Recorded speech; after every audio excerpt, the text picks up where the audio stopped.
اس سے قبل میں نے ایک آیہ کریمہ وہ دوبارہ وَإِذْ أَخَذْنَا مِيثَاقَ بَنِي إِسْرَائِيلَ لَا تَعْبُدُونَ إِلَّا اللَّهَ وَبِالْوَالِدَيْنِ إِحْسَانًا، اور یاد کرو جب ہم نے اولاد یعقوب سے پختہ وعدہ لیا کہ اللہ کے سوا کسی اور کی عبادت نہ کرنا اور ماں باپ کے ساتھ اچھا سلوک کرنا۔ اس ارشاد کی روح سے پہلا درجہ اللہ نے اپنی عبادت و پرستش کا رکھا، اپنی عبادت اور عقیدہ توحید کے اسبات، اور دوسرا درجہ والدین کی خدمت اور اطاعت کا رکھا۔ اور آپ اس بات سے بھی ذرا تھوڑا سا ایک حکایت ہے جو میں آپ کے سامنے رکھنا چاہتا ہوں، اس کی روشنی میں پھر یہ آپ انشاءاللہ عزیز والدین کی ساتھ حسن سلوک، اور یہ کوئی فرضی کہانی نہیں ہے، کوئی قصہ نہیں ہے، یہ آقا علیہ السلام کے ارشاد پر مبنی حقائق ہے جو میں آپ کے سامنے پیش کرنا چاہتا ہوں، جو صحیح بخاری، صحیح مسلم اور ان جیسی متعدد اور کتب احادیث میں مقبول ہے۔ اور حکایت کچھ اس طرح کہ ایک دفعہ 3 آدمی سفر پر نکلے، راستے میں انتہائی تیز موسلا دھار بارش کا سامنا ان کو کرنا پڑا، اور پناہ لینے کے لیے وہ ایک غار میں چلے گئے۔ بارش اور آندھی اتنی شدید تھی کہ اس ہوا کے جھکڑ کی وجہ سے، اس کی روانی کی وجہ سے ایک بڑا پتھر جو ہے وہ ہلتا ہوا غار کے منہ پر آ گرا اور غار کا منہ بند ہو گیا۔ اب باہر نکلنے کی کوئی سبیل باقی نہ رہی، پتھر اتنا بھاری تھا کہ اپنے ہاتھوں سے ہٹانا ان تینوں کا، وہ انسانی بس سے باہر تھے۔ اس ناگہانی افتاد نے انہیں زندگی اور موت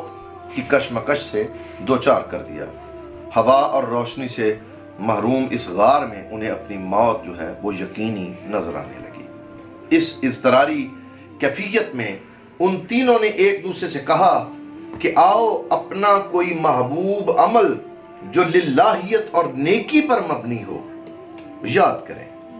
اور اسے وسیلہ بنا کر اللہ کے حضور دعا کریں،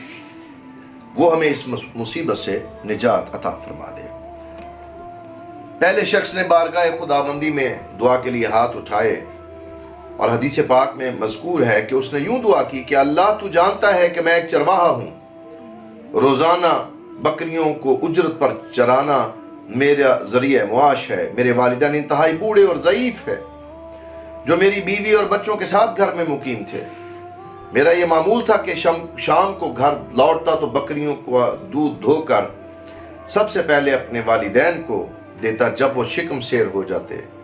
تو بعد میں بیوی بچوں کو دیتا، اور اس کے بعد باوجود اس کے کہ میرے بچے دودھ کے لیے بلک رہے ہوتے اور وہ حسرت بھری نگاہوں سے اور ملتجیانہ نظروں سے مجھے دیکھ رہے ہوتے،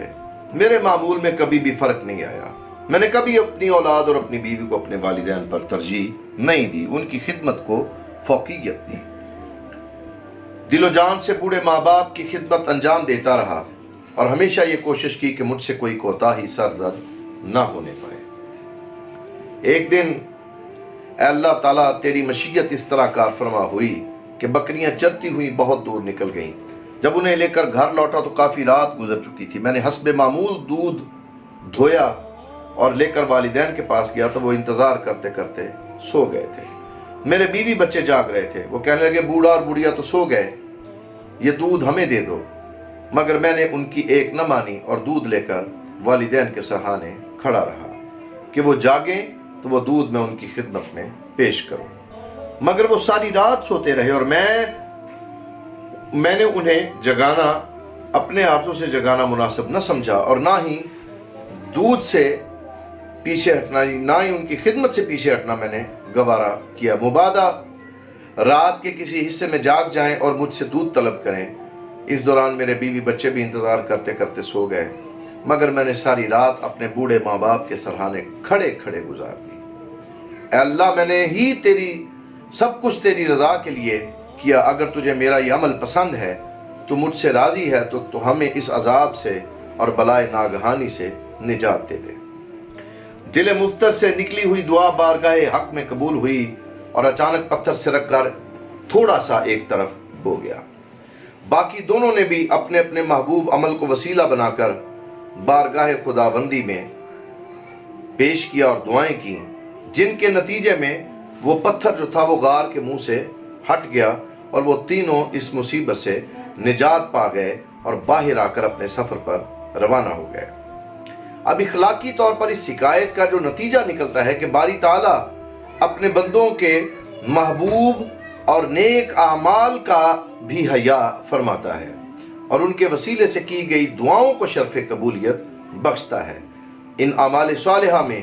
جو اللہ کو سب سے زیادہ پسند اور محبوب ہیں، ان میں والدین کی خدمت جو ہے وہ سر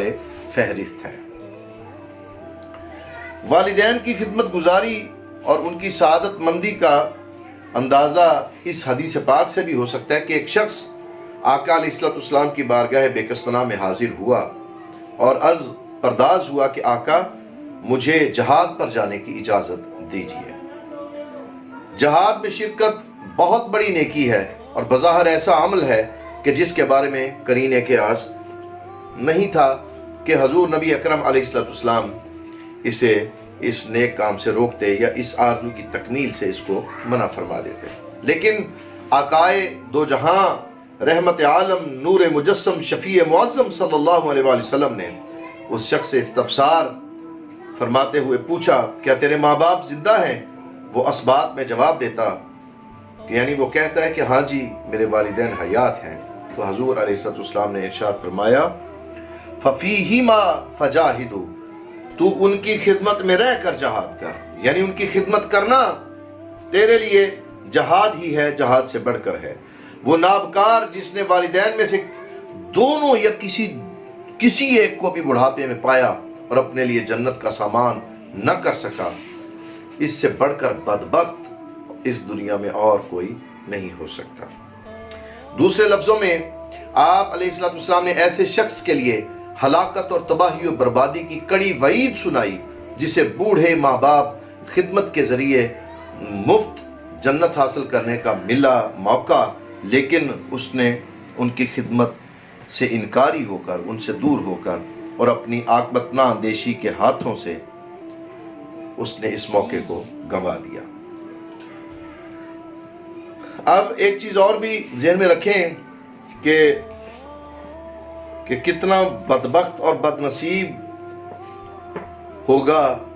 وہ شخص کے جسے بوڑھے والدین میں سے کوئی ایک بڑھاپے کی عمر کو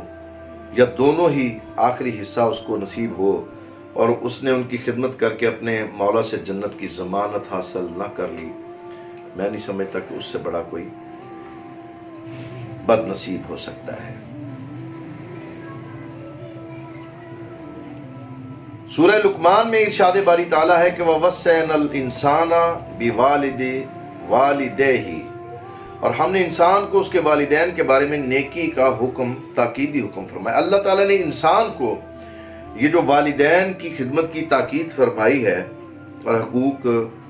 کی ادائیگی پر زور دیا ہے، یہ والدین کے لیے تو ایک اجمالی حکم تھا نا کہ وہ دوران حیات دونوں کے ساتھ حسن سلوک سے پیش آئے۔ پھر اس کے بعد خصوصیت کے ساتھ جو تذکرہ ہے وہ اللہ پاک نے ماں کا ذکر کیا ہے۔ حملتہ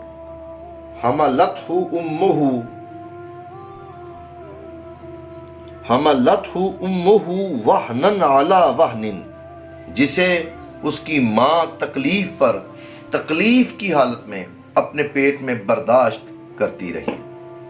یعنی پہلا جو حکم ہے اس میں تاکید مشترک ہے اور دونوں کے ساتھ یکساں نیک سلوک روا رکھنے کی تلقین کی گئی، جبکہ دوسرے میں صرف ماں کے لیے تاکید کی گئی اور اس کے لیے منطقی اور پند و نصیحت کا انداز اور اسلوب اختیار کرتے ہوئے انسان کو اس امر کی جانب متوجہ کیا گیا کہ اس کی ماں اسے ولادت سے قبل کتنی تکلیف، مصیبت اور ابتلا کے عالم میں اٹھائے پھرتی رہی۔ وہنن علی وہنن کے الفاظ انتہائی معنی خیز ہیں جو انسان کو نفسیاتی پیرایا جو کہتے ہیں نا کہ فزیولوجیکل جو اپروچ ہوتی ہے وہ اللہ پاک نے اس پیرائے کو استعمال کیا اور بیان کیا اور اس حقیقت کی طرف ملتفت ہونے کی دعوت دی کہ وہ اپنے دھیان کی آنکھ کھول کر دیکھے کہ اس کی ماں کتنی جان لیوا مشقت سے اس کا بوجھ اپنے پیٹ میں اٹھائے پھرتی رہی، جس نے اس پہ در پہ تھکن اور داماندگی کے اثرات طاری کیے تھے، لیکن وہ انہیں خوش طبعی اور خندہ پیشانی سے بغیر کسی حزن و ملال کے برداشت کرتی رہی۔ قرآن حکیم میں حملتہ امہ وہنن کے الفاظ استعمال کر سکتا تھا، جس سے بچے کو پیٹ میں اٹھانے اور تکلیف کے ساتھ تھکن برداشت کرنے کا مفہوم بخوبی ادا ہو جاتا، لیکن وہنن علی وہنن تکرار لفظی کا جو مطلب ہے وہ یہی ہے کہ قبل از ولادت کا سارا عرصہ جو ہے تمہاری ماں نے بار بار اس تکلیف اور تھکن کو برداشت کیا کہ وہ اس کیفیت سے تھکن سے چور ہو کر اپنے بچے کا بوجھ اٹھائے رکھتی ہے، لہٰذا انسان کو اس امر کی طرف متوجہ کیا گیا، تمہیں کیا خبر کہ وہ تمہاری خاطر کتنے کرب سے گزری ہے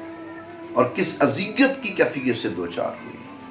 اور اس عرصہ میں اسے صرف ایک ہی فکر لاحق ہوتی کہ تم اس کے شکم میں، اس کے رحم میں محفوظ رہو اور یہاں پر ستم ہائے روزگار سے تمہارے وجود کو کوئی آنچ نہ آنے پائے۔ دوستان گرامی، اگر آپ دیدہ بینا کے ساتھ مشاہدہ و معائنہ کریں تو یہ بات آپ پر واضح ہو جائے گی کہ وضع حمل سے ولادت تک کا عرصہ ماں کے لیے ناقابل بیان حد تک اذیت، کرب اور بے یقینی کا عرصہ ہوتا ہے، اور اس کے جسم کی تشکیل کا مرحلہ ماں کے جسم کے اندر بہت سی تبدیلیاں پیدا کر دیتا ہے۔ یعنی بچہ جب پیٹ میں ہوتا ہے تو ماں، اس کے جسم کی حیت، اس کے جسم کا جو وجود، جو سٹرکچر ہے وہ بالکل وہ بدل جاتا ہے، اس کا وجود تشکیل پذیر ہو کر بتدریج جب بڑھتا ہے تو ماں کے دل و دماغ میں عجیب کیفیات اور اندیشہ ہائے دور دراز جو ہیں وہ جنم لینا شروع ہو جاتے ہیں۔ وہ نہیں جانتی کہ 9 ماہ کی تکلیف اٹھانے کے بعد اس کا بچہ زندہ اور صحیح و سالم ہوگا بھی یا نہیں۔ اس قسم کے ہزار تفکرات اس پر شب و روز طاری رہتے ہیں۔ اس نے اپنے بچے کو ابھی تک نہیں دیکھا، لیکن اس کی جان ہلکان اور اس کا خون خشک ہوتا رہتا ہے۔ وہ وضع حمل تک بے یقینی کی صلیب پر لٹکتی رہتی ہے، لیکن ان ساری پریشانیوں سے دوچار ہو کر اور بار بار تھکن سے گزر کر وہ ہارتی نہیں۔ کتنی ہی راتیں وہ جاگ جاگ کر گزار دیتی ہے اور کتنی ہی راتیں وہ اس تکلیف میں گزار دیتی ہے کہ جو اس کے بچے کی وجہ سے اس کو اس وقت سہنی پڑتی ہے۔ جب ولادت کا مرحلہ بخیر و خوبی گزر جاتا ہے تو نومولود جب اس دنیا میں آ جاتا ہے، بچہ پیدا ہو جاتا ہے، تو اس کے جسم کا رواں رواں زبان حال سے شکرانہ بجا لاتا ہے۔ کس کا؟ ماں کا۔ لیکن اس ننھے وجود کی فکر جو اس کے پہلو میں لیٹا ہوتا ہے اسے مسلسل مضطرب بھی رکھتی ہے، بے چین بھی کیے رکھتی ہے۔ قرآن کریم پہلے 2 سالوں کے بعد از ولادت دور کی طرف ان الفاظ میں اشارہ کرتا ہے وَفِصَالُهُ فِي آمین، کہ اور جس کا دودھ چھوٹنا بھی 2 سال میں ہے۔ اور پھر وہ 2 سال یعنی 9 ماہ کی تکلیف اٹھانے کے بعد بھی جب اس کا نونہال اس جہان آب و گل میں آنکھ کھولتا ہے تو پھر ماں کو اس کی پرورش کی فکر ستانے لگتی ہے۔ وہ اپنی جسمانی صحت اور آرام سے بے نیاز، بے یار و مددگار، بالکل ایسے یگانہ و بیگانہ ہو کر اسے اپنی چھاتی سے طاقت بخش دودھ پلاتی ہے اور ایسی غذائیں کھلاتی ہے جو زیادہ سے زیادہ دودھ پیدا کریں خود بھی۔ بلکہ میں تو سمجھتا ہوں آج کے دور میں بس کوشش تو یہی ہوتی ہے کہ جو لقمہ اپنے منہ میں وہ بھی اولاد کے منہ میں چلا جائے۔ ماں ساری ساری رات جاگتی رہتی ہے، بچہ پیشاب کرتا ہے، بستر گیلا ہوتا ہے تو خود گیلے پہ آ جاتی ہے اور بچے کو سوکھے پہ کر دیتی ہے۔ کس طرح سے کشٹ نہیں اٹھاتی، سارا دن وہ اسی تگ و دو میں، ساری رات اسی تگ و دو میں۔ یہاں پر باپ کی وہ کیفیت نہیں ہوتی جو ماں کی ہوتی ہے، جس طرح سے ماں اپنے بچے کو پالتی ہے۔ اسی لیے شرعی طور پر جو ایک حکم متعین کیا گیا ہے اس میں کہ اگر خدمت کی بات آئے کہ ماں باپ دونوں بیٹھے ہوں، دونوں پانی مانگ لیں آپ سے، تو خدمت میں پہلے ماں کا حق بنتا ہے کہ پانی ماں کی خدمت میں پیش کرو۔ لیکن اگر حکم کی بات آئے تو پھر چونکہ خامند کو اللہ پاک نے الرجال قوامون علی النساء کی صورت میں جو اللہ نے ایک حکم دیا ہے اور جو فضیلت بخشی ہے، اس کے تحت حکم باپ کا مانا جائے گا۔